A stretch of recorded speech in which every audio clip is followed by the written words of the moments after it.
A paz do Senhor Jesus, estamos iniciando mais um Instantes Finais, a sua aula de escatologia e de profecia bíblica no seu lar.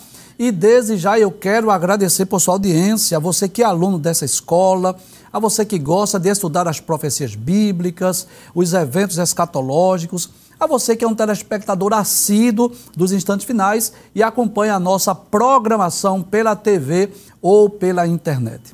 Você já agradeceu a Deus hoje pela oportunidade, pelo privilégio de você poder desfrutar, não é, dessa programação sadia, este veículo de comunicação, não é, através da TV, das rádios, das redes sociais, que está proporcionando a pregação do Evangelho, o crescimento e edificação espiritual da igreja. Já agradeceu a Deus pela existência da Rede Brasil hoje? Se não fez, agradeça, porque é um grande privilégio que Deus tem dado a cada um de nós.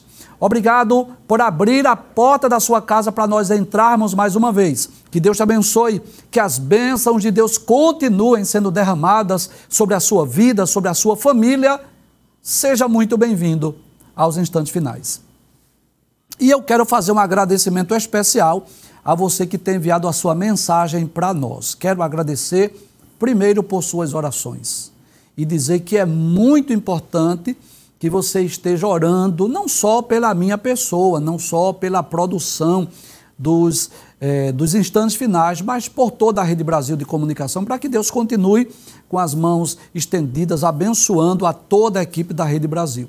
E eu quero agradecer as mensagens, né? Nós temos recebido dezenas de mensagens diariamente. Você sabe, nós não estamos lendo aqui essas mensagens no programa porque nós estamos dedicando o maior tempo possível para estudarmos as Escrituras e respondermos às perguntas, né? Mas eu gostaria de dizer, esse agradecimento não é no meu nome apenas, mas em nome de toda a equipe da Rede Brasil, principalmente a equipe que coopera conosco aqui nos Instantes Finais. Nos sentimos felizes em receber a sua mensagem. E eu não me canso de dizer aquela expressão paulina que está na carta aos Romanos, capítulo 11, versículo de número 36, porque dele, por ele e para ele são todas as coisas, glória, pois, a ele eternamente, amém. Mas eu quero dizer que a alegria também é nossa. Agora, se você quer enviar a sua pergunta, a sua dúvida, anote aí o número do WhatsApp, que é o 994661010. Muito bem, como é do seu conhecimento, nós estamos estudando sobre a infalibilidade das profecias bíblicas. Este tema maravilhoso, esse tema extraordinário, já estamos estudando há meses. Já estudamos várias profecias do Antigo Testamento. Começamos lá no livro de Gênesis. Percorremos vários livros do Antigo Testamento. Já estamos no Novo Testamento. Já estudamos as profecias nos 4 evangelhos. E recentemente estamos estudando as profecias do livro dos Atos dos Apóstolos. Inclusive eu quero relembrar, você sabe disso, mas eu faço questão de lembrar que o livro dos Atos dos Apóstolos é um livro histórico. Você sabe disso, não é um livro profético, né? Livros denominados de proféticos mesmos, nós temos 18 na Bíblia.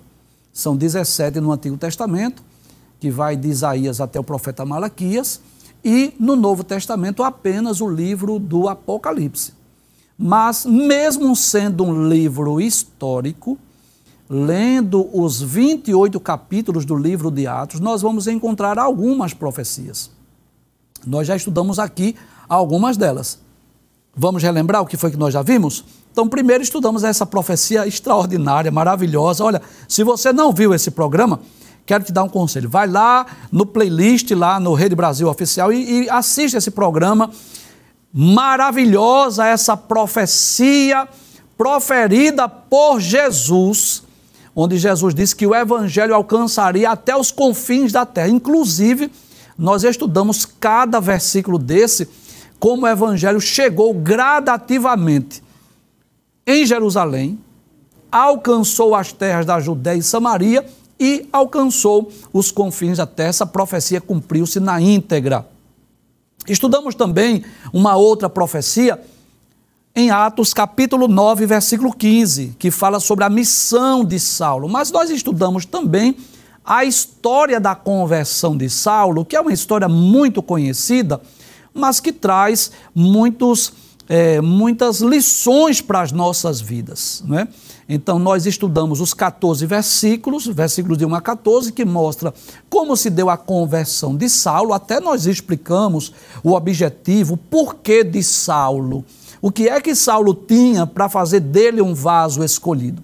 E estudamos a profecia do versículo 15, onde Jesus diz a Saulo, através de Ananias, né, que Saulo era um vaso escolhido, ou uma pessoa escolhida por Deus para levar a mensagem do evangelho aos gentios, aos reis e aos judeus, aos filhos de Israel. Nós vimos também o cumprimento desta profecia quando Paulo pregou para gentios em outras nacionalidades, pregou para reis, como pregou, por exemplo, para o rei Agripa, e também pregando para os judeus. Estudamos também uma profecia, belíssimo esse programa também, essa profecia, sobre a prisão de Paulo em Jerusalém após a sua terceira viagem. Então, na terceira viagem missionária de Paulo, muito interessante isso, o Espírito Santo revela a Paulo de cidade em cidade que prisões lhe esperavam em Jerusalém. Ele diz isso aos anciãos da igreja de Éfeso. E depois Deus se utiliza, né? O Espírito Santo se utiliza de um profeta por nome Ágabo. Quando Paulo estava lá na cidade de Filipe, ele pegou a cinta de Paulo e ele disse, ligou os seus pés e mãos e disse assim farão ao quem pertence a essa cinta, ao dono desta cinta. E nós vimos o cumprimento, literalmente essa profecia cumpriu-se quando Paulo chegou em Jerusalém, houve tumultos e Paulo foi preso, essa profecia já se cumpriu também. Estudamos também uma outra profecia que foi predita pelo próprio Senhor Jesus. Que coisa extraordinária! Traz a tela, por favor. Olha, Jesus desceu do céu para dizer a Paulo, quando ele estava preso em Jerusalém, importa que você testifique em Roma, né? Que coisa maravilhosa! Quando Paulo pensava, eu vou morrer, Jesus disse, ainda não, você vai testificar em Roma. E aí nós vemos esse programa maravilhoso, que literalmente, à sua direita, aí essa imagem mostra Paulo descendo do navio, e eu penso assim, quando eu chegar lá, eu vou conversar com Paulo, mas eu creio assim, quando ele desceu do navio, que suas alparcas pisaram no solo romano, ele disse assim, bem que Jesus disse, né? E hoje nós vamos estudar uma profecia que está relacionada a essa viagem. Na verdade, a profecia que vamos estudar hoje foi proferida por um ser angelical, né? Um ser angelical, quando o anjo aparece a Paulo no meio de uma tempestade. Que coisa maravilhosa! E o anjo diz a Paulo que ninguém daquela embarcação iria morrer, mas apenas o navio iria perder-se. E, detalhes, o anjo disse, e Paulo disse mais, foi Paulo que disse àqueles marinheiros, àquela tripulação, que era necessário eles pararem numa ilha. Então, o tema do programa hoje, abre a tela por gentileza, que nós vamos estudar esse. Um anjo anuncia a Paulo que ninguém morreria durante a tempestade. Olha, que coisa extraordinária. Olha, traz a tela, por favor. Vamos pensar nas profecias do livro de Atos. Quando Jesus quer, ele mesmo aparece, como apareceu após a ressurreição, e disse que o evangelho iria chegar aos confins da terra. Quando Jesus quer, ele vai lá na prisão onde Paulo está e diz assim, olha, importa que você testifique de mim em Roma. Quando Jesus quer, ele fala com um servo, um discípulo chamado Ananias.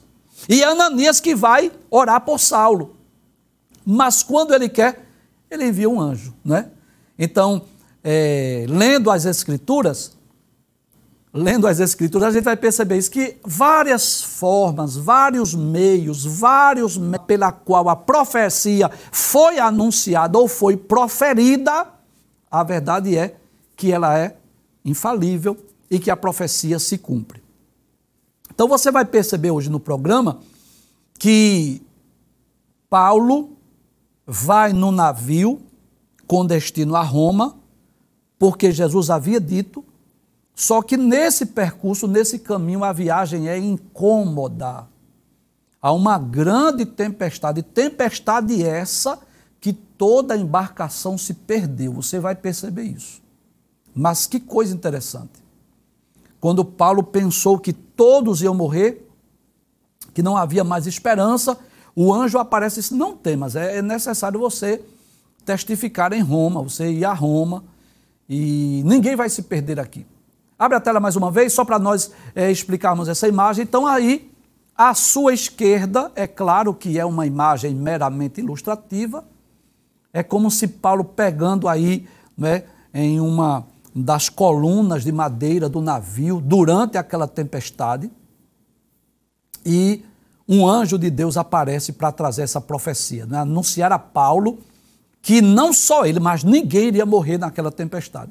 E vamos ver aí à direita o médico Lucas escrevendo o que ocorreu nessa viagem incômoda de Paulo a Roma. Abre a tela mais uma vez, Atos capítulo 27, a partir do versículo de número 18, diz assim, andando nós agitados por uma veemente tempestade. Que coisa interessante. Você sabe disso? Que há muitos relatos ou registros de tempestade nas páginas da Bíblia. Eu vou citar ao menos 4, não é? Existe aquela tempestade lá de Jonas, você sabe disso, que ocorreu exatamente por causa da desobediência de Jonas. Aquela tempestade literalmente foi uma provisão de Deus para que Jonas pudesse ser lançado ao mar, pudesse ser engolido pelo grande peixe, pudesse clamar dentro do ventre do peixe, para poder aceitar a missão de ir até Nínive. Durante o ministério de Jesus, nós vamos perceber aí 2 tempestades também. Uma delas, Jesus estava dentro do barco, embora que Jesus estivesse dormindo, e outra delas, outra tempestade, foi a ocasião que Jesus estava orando no monte, e os discípulos estavam aguardando Jesus descer do monte, e ali no mar da Galileia levantou-se uma tempestade, que é a ocasião que Jesus vem andando sobre as águas.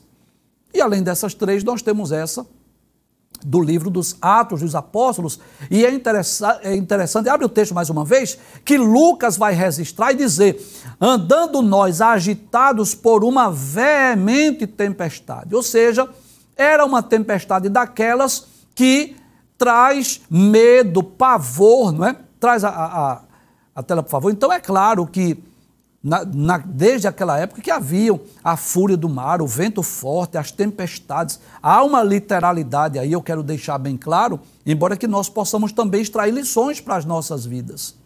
Mas eu quero primeiro falar da literalidade, depois eu trago lições para as nossas vidas. Primeiro eu quero falar que muitas vezes levantam-se as tempestades, o vento forte, o mar bravio, as águas agitam as embarcações e crentes e não crentes muitas vezes estão envolvidos, estão dentro dessa tempestade. Então, eu não tenho base bíblica para dizer que aquela tempestade veio de Deus ou veio do diabo, mas tudo leva a crer que aquela tempestade era algo comum, era algo normal, fazia parte da vida dos marinheiros, muitas vezes enfrentar tempestades. Só que aquela era uma tempestade gigantesca. O mar estava furioso. E isso trouxe medo, isso trouxe pavor, isso trouxe preocupação para todos aqueles que estavam naquela embarcação. E Paulo sabia disso. Jesus disse a mim, eu estava preso em Jerusalém. Jesus foi lá onde eu estava e disse a mim, importa que você testifique em Roma. É como se Paulo dissesse assim, olha, eu não sei o que vai, eu tenho, que eu vou chegar a Roma. E Paulo sabia disso. Jesus havia dito que ele iria chegar a Roma. Mas eu aprendo aí algo muito interessante. É que entre a promessa e o cumprimento da promessa, muitas vezes nós nos deparamos com adversidades, com tempestades, com tribulações. Muitas vezes, eu diria na grande maioria das vezes que Deus aparece para nos fazer uma promessa, até que essa promessa se cumpra, até que nós alcancemos o objetivo, até que Paulo desembarque do navio em Roma, vem as intempéries da vida, as tempestades. E o que Deus quer de nós? A confiança. Que foi que Deus disse? Deus disse que eu vou chegar em Roma, então eu vou ficar aqui. Pode ser que o barco quebre, pode ser que a tripulação morra, mas uma certeza eu tenho, eu vou chegar em Roma. Qual é a certeza? Foi Jesus que falou comigo, e se Jesus falou, ele não mente. Volta ao texto mais uma vez, aí diz assim, e no dia seguinte aliviaram o navio. O que é isso, professor? Era normal, quando haviam as tempestades, eles tiravam tudo aquilo que era de peso do navio. Isso ocorreu também nos dias de Jonas, que lançaram as fazendas ao mar. Então eles começaram a lançar fora aquilo que era de pesado, aquilo que poderia provocar a quebra daquelas embarcações. Então eles aliviaram o navio. Vamos colocar para fora aquilo que está provocando ainda mais peso aqui, para evitar que a gente venha perecer. Aliviaram o navio. Começa com perdas materiais. Abre a tela mais uma vez. Aí diz, e ao terceiro dia, nós mesmos, com as próprias mãos, lançamos ao mar a armação do navio. Vamos jogar, vamos tirar. Que coisa interessante. Até os presos trabalharam. Quando Paulo diz assim, nós mesmos, até a gente preso, prisioneiro, até a gente trabalhou. Não só a tripulação, porque era de se esperar o quê? Que quem fazia esse serviço era aquela tripulação que trabalhava no navio, que já estava acostumado com as tempestades, que já sabia o que fazer. Mas o desespero era tão grande que até os presos trabalharam. Passe o texto, por favor. Aí diz, e não aparecendo havia já muitos dias. Olha, que coisa interessante. Não era uma tempestade de algumas horas. Era uma tempestade de muitos dias. Volta o texto mais uma vez. Lucas detalha, Lucas é detalhista. Ele diz, e não aparecendo havia já muitos dias, nem sol nem estrela. Ou seja, era muitos dias de uma chuva intensa, onde eles não conseguiam ver nem o sol de dia e nem as estrelas de noite. Era só aquelas nuvens escuras, carregadas de água. E diz, e caindo sobre nós uma não pequena tempestade, fugiu-nos toda a esperança de nos salvar. Que coisa interessante. Lucas disse assim, olha, a gente vai perecer. Paulo não. Paulo diz assim, Jesus disse que eu ia para Roma, eu vou chegar. Mas Lucas diz assim, olha, fugiu a esperança. Nós vamos perecer. Não tem como escapar, não. Porque às vezes acontece isso. Tem tormenta, como ele disse através do profeta Naum, né? Que Deus tem o seu caminho na tormenta. Então, mesmo em meio às tempestades, Deus tem saída, Deus tem a solução, Deus sabe o que vai fazer. Às vezes você está numa tempestade e você não sabe o que fazer, não sabe como agir, não sabe como proceder, mas Deus sabe. Porque Ele manda no vento, Ele manda no mar, Ele manda na tempestade, Ele manda no barco, Ele manda na minha vida, na sua vida. Deus sabe o que vai fazer.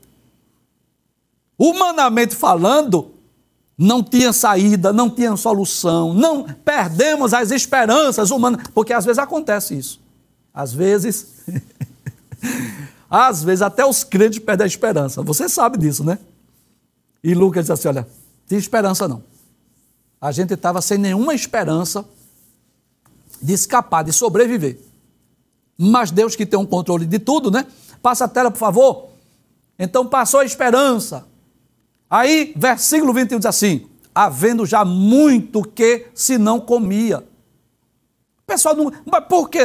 Porque no desespero, no mar bravio, no vento forte, na tempestade, quem é que ia se preocupar em comer? O que queria cada um era segurar-se, se prendesse lá na embarcação, no navio, para não ser lançado no mar. Passavam-se os dias e ninguém comia, estava todo mundo faminto. Mas quem era que ia comer? Comer como? No meio da tempestade. Abra a tela, por favor. Então Paulo, pondo-se em pé no meio deles, disse: fora na verdade razoável, ó varões, ter me ouvido a mim e não partir de Creta. Que coisa interessante. E assim evitariam esse incômodo e esta perdição. Que coisa interessante. Paulo traz a lembrança o que ele havia dito. Era melhor que vocês não partissem. Essa viagem será incômoda. Paulo havia dito. Antes de eu ler o texto, eu quero dizer algo aqui. Que existe tempestade que poderia ser evitada. Ou ao menos a viagem. Se não pudesse evitar ou impedir a tempestade, mas ao menos a viagem. E Paulo havia dito isso. Nós vamos ler o texto. Paulo havia dito: a viagem vai ser incômoda. Paulo tinha experiência. Paulo tinha realizado 3 viagens missionárias. E nessas viagens missionárias, Paulo muitas vezes fez viagens de navios. Paulo havia advertido, Paulo havia alertado. E sabe o que é que eu aprendo aqui? É que às vezes as pessoas enfrentam as tempestades porque não ouvem os homens de Deus. Paulo, como prisioneiro, não podia escolher. Paulo não tinha a opção de dizer assim: eu não vou nesse navio. Paulo não tinha essa opção de dizer assim: eu vou deixar para ir outro dia. Ele era prisioneiro, mas Paulo havia avisado. Vamos ler agora o texto? Atos capítulo 27, versículo 9 a 11, diz assim: passado muito tempo e sendo já perigosa a navegação, pois também o jejum já tinha passado, Paulo os admoestava. Isso foi antes da tempestade, tá? Aí dizendo: varões, vejo que a navegação há de ser incômoda. Abre a tela, por favor, só para você entender. Veja que nós estamos lendo aí capítulo 27, versículo 21. Paulo dizendo lá no navio, em meio à tempestade: fora, na verdade, razoável, ó varões, ter me ouvido a mim, e não partir de Creta. Assim evitariam esse incômodo, essa perdição. Aí veja que eu agora estou lendo o versículo 10, que é o aviso, o anúncio de Paulo antes de eles seguirem viagem. Paulo disse assim: varões, vejo que a navegação há de ser incômoda e com muito dano. Vai ter perdas no caminho, não só para o navio e a carga, mas também para a nossa vida. Vai ter incômodo, mas o centurião cria mais no piloto e no mestre do que no que Paulo dizia. E aí que está o perigo. Eu vou ler mais uma vez esse texto. O centurião, quem é o centurião? Isso, um chefe de 100 soldados. Ele acreditava mais no piloto e no mestre do que no que Paulo dizia. Ele deveria ter ouvido o homem de Deus. Paulo disse: essa viagem vai ser incômoda. Como que diz assim? Não vamos viajar agora não. Vai ter perda para o navio, vai ter perda para nós também. Ele não estava falando de morte, porque não houve morte, mas houve perdas. Passaram dias de fome, passaram aqueles dias na tempestade. Mas ele confiou mais em quem? No comandante. Como que ele diz assim: eu estou tranquilo porque esse comandante aqui, ele é muito experiente. Só que às vezes a palavra de um homem de Deus vale mais do que a experiência do comandante do barco. Eles não ouviram a Paulo. Aí quando é no meio da tempestade, que homem corajoso, que homem destemido. No meio da tempestade, Paulo lembrou, disse: eu não disse a vocês? Eu não avisei? Eu disse a vocês, fora razoável vocês terem me ouvido. Vocês poderiam ter evitado isso aqui. Que homem corajoso. Poderia ser esbofeteado, poderia ser lançado ao mar, poderia ser açoitado, mas ele disse: que homem corajoso, que homem audacioso. Era melhor vocês terem me ouvido. Abre a tela mais uma vez. Assim vocês evitariam esse incômodo e essa perdição. Passe o texto, por favor. Vai dizer assim: mas agora eu admoesto a vocês que têm um bom ânimo. Olha aqui, que palavra maravilhosa. porque não se perderá a vida de nenhum de vós, mas somente o navio. Glória a Deus. É como se Paulo, antes do anjo aparecer, Paulo dissesse assim: eu sei que eu não vou morrer. Eu não sei vocês, agora eu não vou morrer. E como é que tu sabe? Jesus apareceu a mim, rapaz. Jesus disse que eu ia testificar em Roma. E eu só vou morrer depois que eu testificar em Roma. Agora, vocês eu não sei. Mas o que é que Deus faz? Manda o anjo.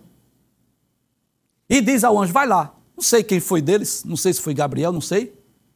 Se você vai lá, no meio da tempestade, chegue lá onde Paulo está e diga a ele, entregue essa mensagem a ele. E diga que ninguém vai se perder. Abre a tela, por gentileza. Pode passar o texto. Aí diz assim: Paulo, como é que você sabe? Volta o versículo 22. Isso. Paulo diz assim: eu quero admoestar vocês. Eu quero exortar a vocês. Eu quero encorajar vocês. Eu quero trazer, em meio à tempestade, uma palavra de ânimo, uma palavra de fé e uma palavra de esperança. Eu quero dizer a vocês: tenham bom ânimo. Não desanime, não. Porque não vai se perder a vida de nenhum. Somente o navio. Como quem diz assim: o navio vai se quebrar, mas não vai morrer ninguém. Ô Paulo, como é que você sabe disso? Passe o texto agora. Ele disse assim: essa mesma noite, o anjo de Deus, de quem eu sou e a quem sirvo, esteve comigo. Você sabe disso? Que os anjos são mensageiros de Deus. Muitas vezes nas páginas da Bíblia, os anjos aparecem trazendo anúncio, mensagem para o povo de Deus. Há dezenas de registros. Eu não vou falar agora porque o tempo não nos permite. Há dezenas de registros onde os anjos chegam, né? Em meio à tempestade, chegou o ser angelical. E o que foi que o anjo disse a Paulo? Abre o texto mais uma vez. Aí Paulo diz assim: o anjo de Deus, de quem eu sou de quem? De Deus. E a quem sirvo? Eu sirvo a quem? Eu sirvo a Deus, esteve comigo. E o que foi que o anjo disse, Paulo?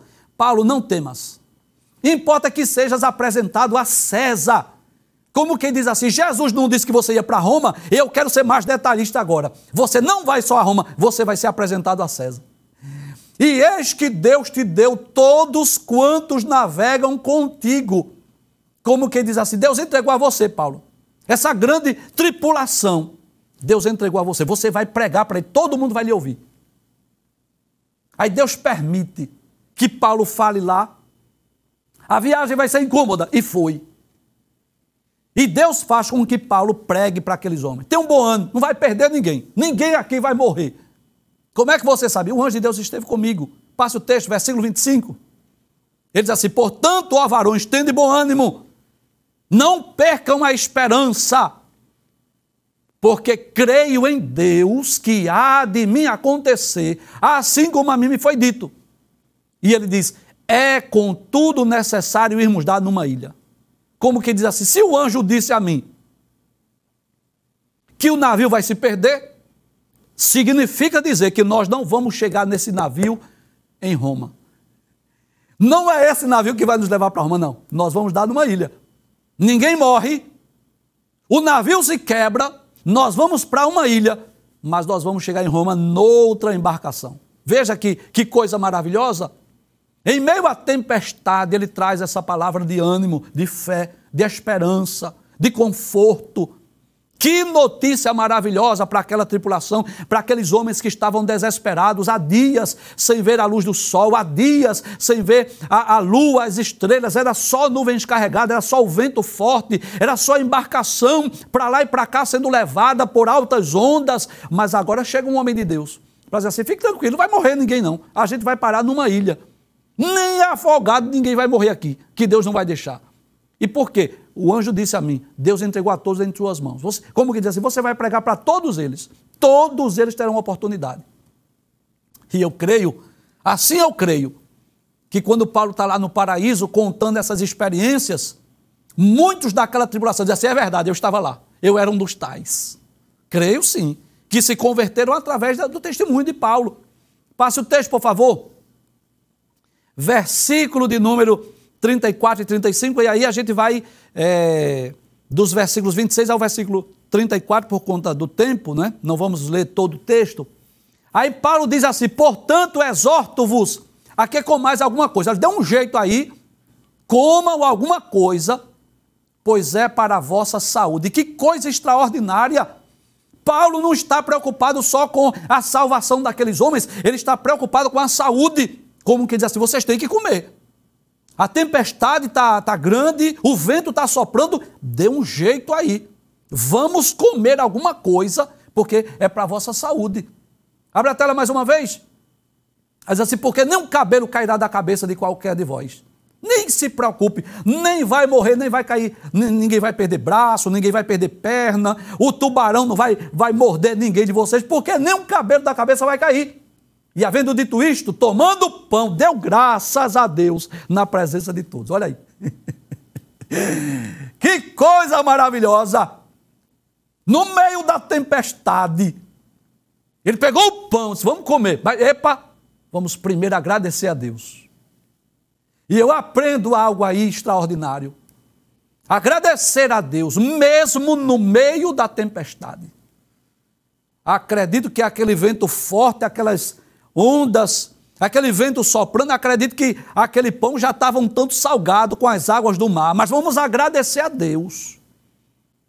Porque tem banquetes, tem refeições que nós fazemos na calmaria, nos melhores restaurantes, no rodízio, mas tem refeição que a gente faz em meio às tempestades. Pão molhado de lágrimas. E o que Deus quer de nós? Gratidão. Vamos agradecer a Deus. Aqueles homens famintos, querendo comer, mas Paulo disse: antes eu vou dar graças. Me espere eu agradecer primeiro. Glória a Deus. Abre a tela mais uma vez. Deu graças a Deus na presença de todos. Olha aí, Paulo não teve vergonha de orar, de agradecer a Deus, de fazer a sua oração na tempestade. E partindo, começou a comer. Glória a Deus. Só comeu depois que agradeceu. Glória a Jesus. Não tem vergonha não. Mesmo lá no restaurante, curve sua cabeça. Você não está fazendo por vaidade. Você não está sendo hipócrita. Você não está curvando a cabeça, não é para aparecer, nem ser visto pelos outros. Você está fazendo isso para agradecer. Então agradeça, onde você estiver. Você foi convidado por uma família não crente, agradeça lá também. Só coma depois que agradecer, para que todos vejam que nós somos gratos a Deus. Mesmo que seja um pão molhado das águas do mar. Mesmo que seja uma refeição no meio da tempestade, mas agradeça. Glória a Deus. Passa o texto, por favor. Aí diz: e tendo já todos bom ânimo, puseram-se também a comer. Aí eles se animaram. Vamos comer também. E éramos ao todo no navio 276 almas, ou 276 pessoas que estavam no meio daquele barco, daquela embarcação. Vamos para os versículos 39 a 44, vamos ver o cumprimento. E sendo já dia, depois daquela noite, depois daquela refeição, depois daquele ato de gratidão, não reconheceram a terra. Não estou vendo terra, não. A gente não sabe nem onde está. Oxe, não tem nem como ver a bússola aqui, não. Depois desse vento todo, depois desse mar agitado, eu não sei nem onde estou. Mas enxergaram a enseada que tinham praia e consultaram-se sobre se deveriam encalhar nela o navio. E aí, vamos encalhar o navio? Tem uma enseada ali. Tem um lugar ali, eu acho que dá. Onde está? Não sei. Porque quando o vento sopra e o mar é agitado, perderam o controle. Olha aí, aquele centurião, aquele comandante confiando no piloto, né? Confiando no mestre do navio. Agora, ninguém sabe nem onde está. Passa a tela, por gentileza. Mas assim, levantando as âncoras, deixaram não ir ao mar. Vamos lançar as âncoras. largando também as amarras do leme. Solta, larga as amarras do leme. E alcançando a vela maior ao vento, dirigiram-se para a praia. Olha, tem uma praia aqui, tem uma ilha aqui. Passa o texto, por favor. Aí diz assim: dando, porém, no lugar de 2 mares, encalharam ali o navio, e fixa a proa ficou imóvel. Pronto. O navio ficou parado, mas a popa abria-se com a força das ondas. Paulo não disse que ia se quebrar? Tem que quebrar, meu filho. Se Deus disse a Paulo, vai se perder o navio, vai se perder mesmo. A profecia era essa, não vai morrer ninguém, agora o navio vai se quebrar. Não ouviram o homem de Deus lá? O homem de Deus falou, a viagem vai ser incômoda. Não creram? Botaram a confiança no mestre, não foi? Do navio? Aí diz assim, olha aí o estrago. E Deus disse assim, não vai se perder ninguém. Nenhuma pessoa da tribulação vai morrer. Agora o barco vai se quebrar. Abre a tela, por gentileza. Versículo 41. Dando, porém, no lugar de 2 mares, encalharam ali o navio e fixando a proa, ficou imóvel, ficou parado lá, mas a popa abria-se com a força das ondas. Começou a quebrar e despedaçar tudo. Passe o texto, versículo 42.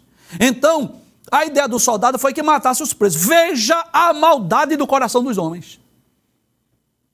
Vamos matar os presos para que ninguém fuja. Veja mesmo que maldade do coração dos homens. Glória a Deus, vamos matar os presos. Traz a tela. Mas eu pergunto, o que foi que o anjo disse? Que não ia morrer ninguém, não foi assim? O anjo não disse. Fique tranquilo, não vai. O anjo disse. Você vai acreditar no que Deus falou através do anjo ou no centurião que quer matar os soldados? Veja a maldade do coração. O desejo. Já imaginou alguém escapar de uma tempestade e morrer? Ser assassinado? Mas Deus havia dito, não vai se perder ninguém, Paulo. E a gente deve crer, a gente deve confiar no que Deus diz. Acreditar no que Deus fala conosco. Se Deus falou, vai se cumprir. As profecias não falham, elas são infalíveis. Se Deus falou, eu posso confiar, eu posso acreditar. Passa o texto, por favor. Mas o centurião, querendo salvar Paulo, por que ele queria salvar o Paulo? Porque sabia que Paulo era um homem de Deus. Paulo disse que a viagem seria incômoda e foi. Paulo disse que eles iriam parar numa ilha e pararam. Aí o que foi que fizeram? Lhes estorvou esse intento, evitou, impediu, disse, não vou matar ninguém não. Por causa de Paulo, os demais presos não foram mortos, não foram assassinados. Olha aí a importância de ter um homem de Deus no meio da tempestade, no meio da tripulação. Deus poupou a vida dos presos por causa de um crente que ali estava, cujo nome era Paulo. E mandou os que pudessem nadar, se lançassem primeiro ao mar e se salvassem em terra. Se vocês puderem, pulem, nadem, vão à praia. Pode concluir, versículo 44. E os demais, olha que coisa extraordinária, uns em tábuas e outros em coisas do navio. E assim aconteceu que todos chegaram à terra a salvo. Aí eu complemento, como Deus havia dito, por intermédio do anjo, ao apóstolo Paulo. E é claro que o tempo não nos permite, mas se você ler o capítulo de número 28, você vai perceber, porque o versículo 44 é o último do capítulo 27. Mas o capítulo 28, o versículo 1 diz, havendo escapado então, souberam que a ilha se chamava Malta. E o que aconteceu naquela ilha chamada Malta, que algumas versões chamam de Melita, chegou lá, fizeram uma grande fogueira, uma víbora mordeu Paulo, Paulo lançou ela no fogo. Quem morreu? A víbora. Todo mundo esperava Paulo morrer, quem morreu foi a víbora queimada. Ali naquela ilha havia uma autoridade, um homem chamado Públio, Paulo orou pelo pai dele, ele foi curado. E nós vamos perceber, lendo o capítulo de número 28, que Paulo chega em Roma. Nós vamos perceber aqui nos versículos 30 e 31, que nós já falamos no programa anterior, que Paulo ficou 2 anos inteiros na sua própria habitação que alugara e recebia todos quanto vinham vê-lo. Então, o anjo disse, ninguém vai morrer, a embarcação vai se quebrar, vocês vão dar numa ilha. E assim aconteceu. Ninguém morreu, o navio quebrou e eles pararam numa ilha. E essa profecia cumpriu-se na íntegra e Paulo pôde chegar em Roma e pôde testificar para César.